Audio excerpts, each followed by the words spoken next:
ngomongin es krim, sekarang ngomongin nasi liwet. Yes. Nah, tekad kuatnya meningkatkan nilai jual beras Garut melahirkan nasi liwet instan. Andris Wijaya, sang wirausahawan muda ini juga sukses lewat mesin giling yang bisa mencuci beras.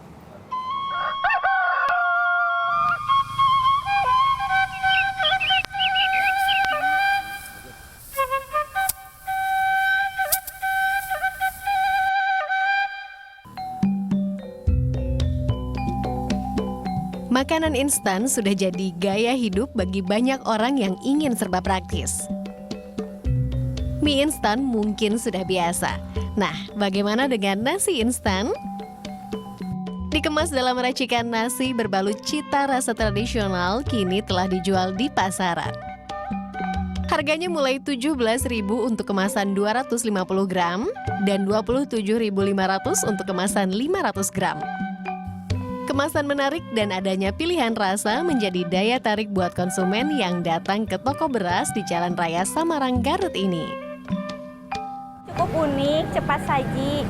Selain itu, untuk yang belajar masak, khususnya seperti saya, tidak usah susah-susah cari bahan pelengkap lainnya. Selain itu, bisa juga untuk oleh-oleh khas Garut. Andris Wijaya, sosok di balik munculnya nasi liwet instan. Siapa sangka, kreativitasnya ini ikut mendongkrak penjualan beras varietas asli Garut. Andris sempat bermimpi merintis karir di kota besar. Tahun 2003, Andris berkarir di perusahaan minyak asing di Jakarta. Tapi sebagai satu-satunya anak lelaki, sang ibu memintanya pulang kampung. Ia disuruh meneruskan usaha beras keluarga yang sempat vakum sejak sang ayah tutup usia pada 1996. Merintis usaha beras Garut bukan urusan mudah. Usianya saat itu masih 23 tahun. Andris sempat jatuh bangun membangun bisnis jual beli beras Garut.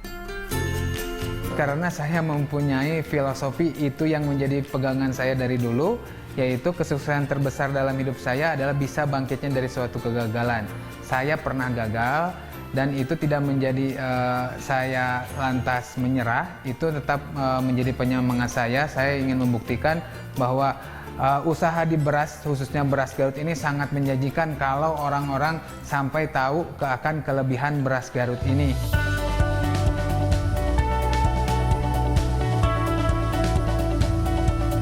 Andris tak putus asa, tekadnya satu, memproduksi beras Garut berkualitas, unggul, orisinal, dan berbeda.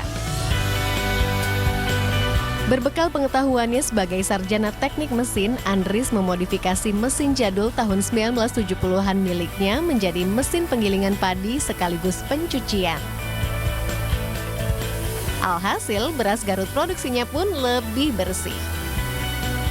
Beras Garut itu, satu, putihnya itu putih alami, tanpa pakai bahan pemutih pun dia sudah putih, karena secara lahiriah dia sudah putih.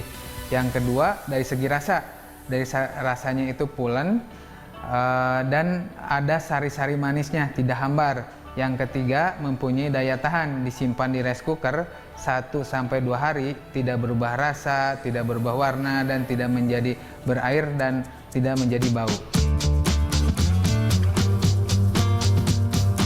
Kini dalam sehari Andris bisa memproduksi 8 ton beras. Sementara produksi nasi instan mencapai 3.000 pack per hari. Nasi instan menggunakan bumbu dan bahan alami yang sudah dikeringkan. Untuk memenuhi kebutuhan pabrik, Andris tak hanya mengandalkan sawah miliknya. Ia pun bekerja sama dengan petani Garut lainnya untuk memasok gabah. Agar gabah yang ia beli berkualitas bagus, Andris pun memberi pembinaan pada para petani. Penjual beras bisa kebantu sama dia, terus dia misalnya kasih pinjam terus untuk keperluan petani kekurangannya. Itu kesannya saya itu. Paling bisa membantu saya khusus sama petani gitu. Kini kerja keras dan impian Andris mulai terwujud. Nasi instannya sudah diekspor sampai ke Amerika dan Dubai.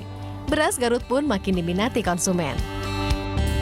Upayanya mendongkrak popularitas beras Garut lewat nasi instan telah diapresiasi lewat berbagai penghargaan. Dan yang terpenting, warga Garut menyadari keunggulan kualitas beras daerahnya. Karena beras Garut itu lebih enak dan lebih lembut. Kalau dimasak tuh lebih pulen. Inovasi Andris kini dilirik pengusaha di kota lain dengan menjadi reseller beras Garut serta nasi instan. Arsi Nuril, Ira Sanggraini melaporkan untuk NET.